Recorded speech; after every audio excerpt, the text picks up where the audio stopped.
Hi ಎಲ್ಲರಿಗೂ, ಇವತ್ತಿನ ವಿಡಿಯೋದಲ್ಲಿ ನಾನು ನಿಮಗೆ ಟೊಮೆಟೊ ರಸಂ ಅತಿ ಸುಲಭವಾಗಿ ಹೇಗೆ ಮಾಡ್ಬೋದು ಅಂತ ತಿಳಿಸಿಕೊಡ್ತೇನೆ. ಇದಕ್ಕೆ ನಾನು ಯಾವುದೇ ಅಂಗಡಿಯಿಂದ ತಂದ ರಸಂ ಪೌಡ್ರ್ ಯೂಸ್ ಮಾಡದೆ ಮನೆಯಲ್ಲಿರುವ ಐಟಮ್ ಯೂಸ್ ಮಾಡಿ ರಸಂ ಹೇಗೆ ಮಾಡ್ಬೋದು ಅಂತ ತಿಳಿಸಿಕೊಡ್ತೇನೆ. ಅದಕ್ಕೆ ನಾವು 2ರಿಂದ 3 ಟೊಮೆಟೊ ತೊಗೊಳ್ಬೇಕು. ಅದನ್ನು ಈ ಥರ ಉದ್ದಕ್ಕೆ ಕಟ್ ಮಾಡಿ ನೀರು ಹಾಕಿದನ್ನು ಬೇಯಿಸ್ಲಿಕ್ಕೆ ಇಡಿ. ಚೆನ್ನಾಗಿ ಟೊಮೆಟೊ ಬೆಂದ ಮೇಲೆ ಇದನ್ನು ಈ ಥರ ತಿವುಚಬೇಕು. ಸಿಪ್ಪೆ ಇದರದ್ದು ತೆಗಿಬೇಕು. ಆನಂತರ ಇದನ್ನು ನೋಡಿ ಈ ಥರ ತಿವುಚಿ ತೆಗಿಬೇಕು. ಚೆನ್ನಾಗಿ ತಿವಿಸಬೇಕು. ಆಗ ಟೊಮೆಟೊ ಎಲ್ಲ ಅದಕ್ಕೆ ಒಳ್ಳೆ ಸ್ಮ್ಯಾಶ್ ಆಗುತ್ತೆ.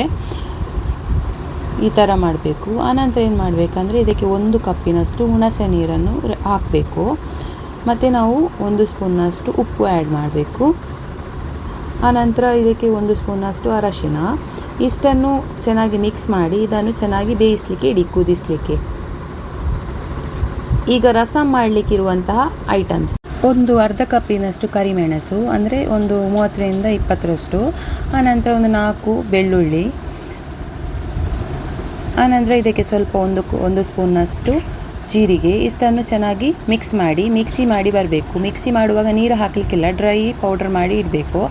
ಆನಂತರ ಒಗ್ಗರಣೆ ಮಾಡುವ ಮೊದಲಿಗೆ ಪಾತ್ರೆ ಬಿಸಿ ಆದಮೇಲೆ ಇದಕ್ಕೆ 1 ಸ್ಪೂನ್ನಷ್ಟು ಎಣ್ಣೆ ಹಾಕಿ, ಇದಕ್ಕೆ ಸ್ವಲ್ಪ 1 ಸ್ಪೂನ್ನಷ್ಟು ಸಾಸಿವೆ ಹಾಕಿ, ಆನಂತರ ಸ್ವಲ್ಪ ಕರಿಬೇವು ಸೊಪ್ಪು, ನಂತರ 1 ಬ್ಯಾಡಿಗೆ ಮೆಣಸು ಹಾಕಿ.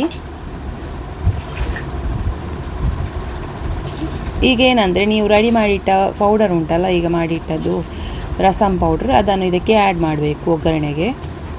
ಆನಂತರ ಸ್ವಲ್ಪ ಇಂಗು ಆ್ಯಡ್ ಮಾಡಿ, 1/4 ಸ್ಪೂನ್ನಷ್ಟು. ಮತ್ತು ಇದನ್ನು ಚೆನ್ನಾಗಿ ಇದಕ್ಕೆ ಮಿಕ್ಸ್ ಮಾಡಿ.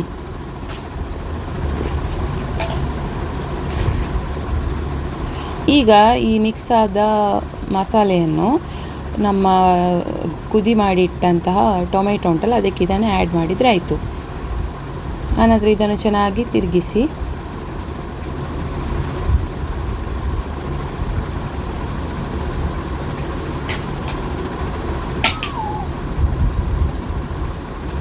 ಇದಕ್ಕೆ ಸ್ವಲ್ಪ ಕೊತ್ತಂಬರಿ ಸೊಪ್ಪು ಆ್ಯಡ್ ಮಾಡಿದರೆ ಸಾರಿಗೆ ಚೆನ್ನಾಗಿರುತ್ತೆ. ಆಯಿತು, ಇಷ್ಟೇ. ರಸಂ ಮಾಡಲಿಕ್ಕೆ ಎಷ್ಟು ಸುಲಭ ನೋಡಿ. ನೀವು ಕೂಡ ಟ್ರೈ ಮಾಡಿ, ತುಂಬಾ ಚೆನ್ನಾಗಿರುತ್ತೆ. ಇದು ಅನ್ನಕ್ಕೆಲ್ಲ ತುಂಬ ಟೇಸ್ಟಿಯಾಗುತ್ತೆ. ಮನೆಯಲ್ಲೇ ಮಾಡಿದಂತಹ ಹುಡಿಯಿಂದ ಚೆನ್ನಾಗಿರುತ್ತೆ ಊಟಕ್ಕೆ ಅಂತ ಹೇಳ್ತಾ ಇನ್ನೊಂದು ವಿಡಿಯೋದ ಜೊತೆಗೆ ಮತ್ತೊಮ್ಮೆ ಸಿಗೋಣ. ಅಲ್ಲಿ ತನಕ ಬಾಯ್.